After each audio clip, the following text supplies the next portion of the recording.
Best teamwork ever.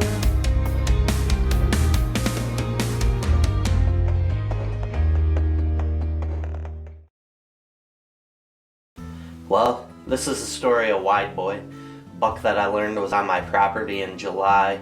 I just happened to be driving by one night, happened to catch some deer out in the bean field, so I stopped and took a look with my Vanguard binoculars, and one of them was, wow, I just couldn't believe how wide he was already. So come August, I slipped in, got some trail cameras hung, and went back in on September 1st to check the cameras. And on August 23rd, I got my first picture of this buck. And when I first seen him, I showed my wife and my kids, and first thought in my head was, wow, that's a Wide Boy. So right there's where his name came from. Close to October 1st, I dubbed him my #1 hit list buck.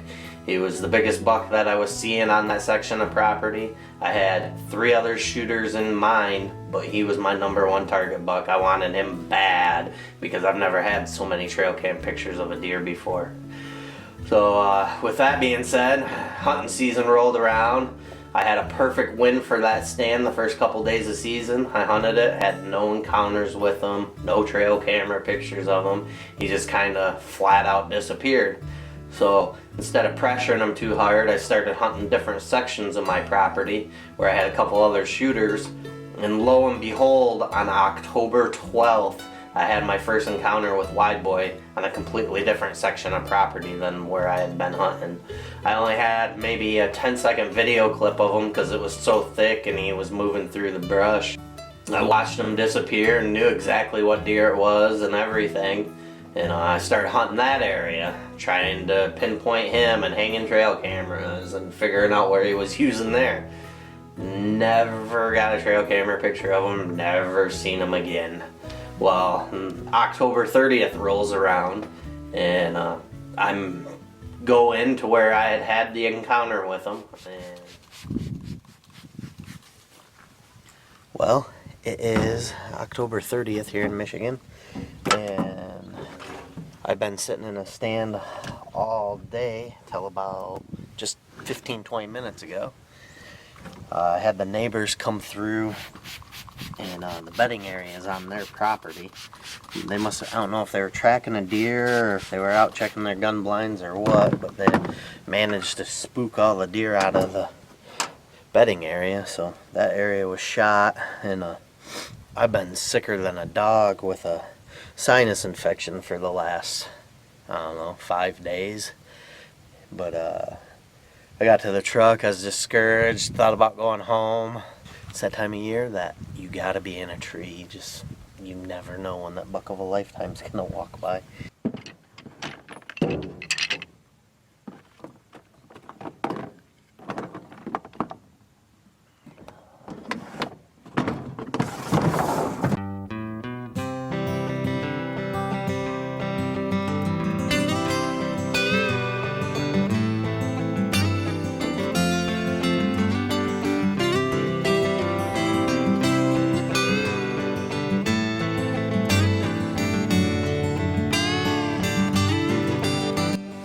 Just got back in the stand, and it's 2:20 right now. And October's almost over, and I have no venison in the freezer.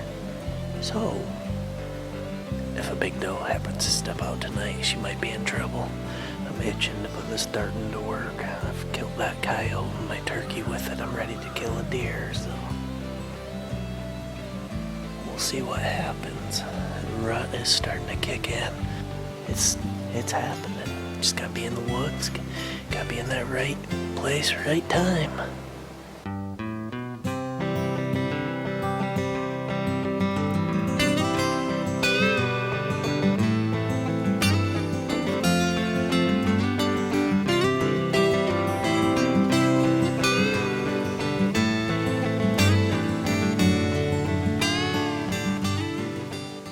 Around 5 o'clock, I caught movement out in front of me, and through the woods come a big 8-point and another buck, I believe, had both his horns broke off already, and they were about 60 yards out in front of me, and I tried grunting and canning at that deer, and he wouldn't come, and about 20 minutes later, I'm sitting there watching in the bedding area, trying where that big 8 went, hoping he comes back out, because he went in there early, so I figured he was just in there checking for does. And I just happened to catch something out of the corner of my eye. It's so thick to the right that I can't see any deer unless they're right there on me. And I just happened to catch that movement. I turned and looked, and right there was a shooter making a scrape at 40 yards. This deer, I thought he was going to come right down the run and walk right in front of me at 15 yards. Instead, he kept heading out towards the field, which would have put him right in my wind. So I knew it was now or never. So I stood up, got the camera on him, guessed him. I didn't have no time to range him. I guessed him for 35 yards. And I tried to make the bleh sound the first time, and I could barely get it out of my mouth. So the second time I did it, and he stopped just barely in my last shooting lane. And I drew that dart and back, settled that HHA pin right on him, and let her fly.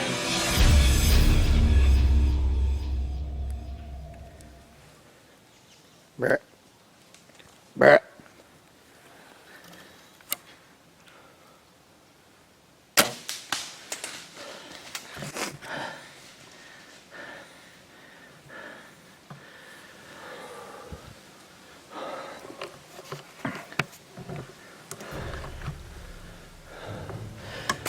Oh man, that buck came out of nowhere. I have no idea where I hit him, but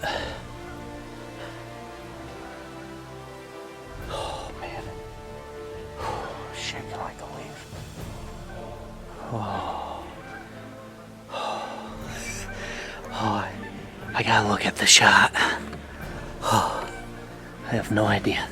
And as in the video you can see, I clip a branch. It wasn't a very big branch, but it was enough to deflect my arrow a little bit. And I hit him low, I mean right in the elbow of his shoulder, but that ramcat broadhead just blew right through that shoulder and right into the chest cavity. I've reviewed the footage, and I don't know. It looks like a good hit, but I didn't get a ton of penetration. So I'm a little nervous about that. But it's early. I'm gonna get down. I'm gonna leave everything in the tree. I'm gonna sneak over and see if I can find any blood where I shot him at and just mark it. I'm not gonna track him. I'm just gonna go over there, mark where he was at, and then get the heck out of here, I think. Alright, I'm back in the tree. Here's the deal. I found my arrow, and the broadhead was broke off. So I don't know if I paddle boned him or if I got in there good enough and that broadhead's in there doing some damage. But I tracked him about 40 yards. There was no blood for ever. And then all of a sudden he just started. There was blood everywhere. So some of it had bubbles in it. So I stuck my arrow there. Gonna get out of here. I'm gonna pack up right now. I'm gonna wait for my buddy to show up at my house. We're gonna review the footage, give him plenty of time, and come back out here later tonight. Oh yeah, that looks a lot better. Right there. Right here's the bottom of his body. And there's his front shoulder blade coming up. And my lighted knot looks like it's perfect. Now I feel a lot better. Oh yeah. That's a hurting deer. Yes. Alrighty, I'm gonna get my stuff around, get the lights, get extra batteries and all that, and Justin and Keegan should be here any minute, and we'll take up the trail and hopefully recover this deer. From after seeing that on the big screen and determining where it hits, I feel a lot better, I'm here to tell you. So, very optimistic we'll find this deer, so stay tuned. Right here's where I left the Black Eagle arrow. As you can see, I left the clean shot knock lit up so we knew where to come back to. And we've got blood right here. We're probably 50 yards or so from where I shot him. We're gonna take up the trail right now. Take this with us so we can mark blood if it gets spotty.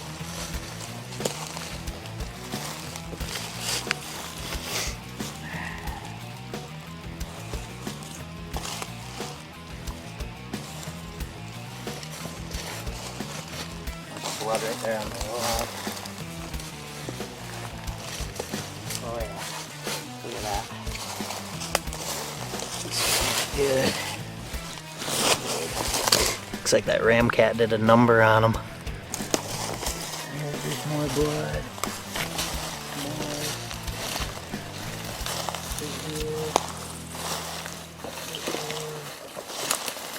Hey, shine that light up there.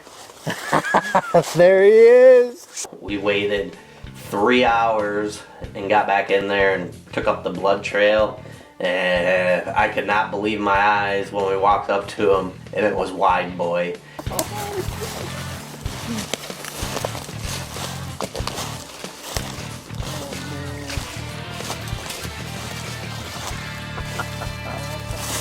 There he is, folks.